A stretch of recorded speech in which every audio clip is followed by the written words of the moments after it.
এই যখন অ্যালফাবেট দিয়ে এরকম কোডিং ডিকোডিং থাকে, সেক্ষেত্রে আমাদের যে ফার্স্ট জিনিসটা খেয়াল রাখতে হবে সেটা হচ্ছে এদের পজিশন, ঠিক আছে?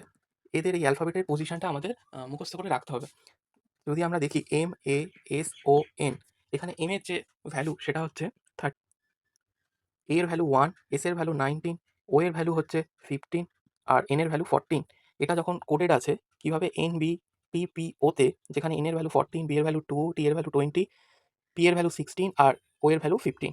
দেখো কিভাবে জিনিসটা চেঞ্জ হচ্ছে, এটা 13 থেকে 14 হচ্ছে, 1 থেকে 2 হচ্ছে, 19 থেকে 20 হচ্ছে, অর্থাৎ প্রতি ক্ষেত্রে দেখো +1 করে বেড়ে যাচ্ছে। তাহলে আমাদের যে এই ওয়ার্ডটা দেখা যাচ্ছে ওয়ার্ল্ড বলে, তাহলে এটার ক্ষেত্রে প্রত্যেকটা অ্যালফাবেট কি এক এক করে বেড়ে যাবে। অর্থাৎ ডাব্লুর যদি 23 হয়, এখানে যেটা আসবে সেটা নিশ্চয়ই 24 হবে। তাহলে 24 আমরা কাকে পাবো? এক্স কে পাবো, তাই তো?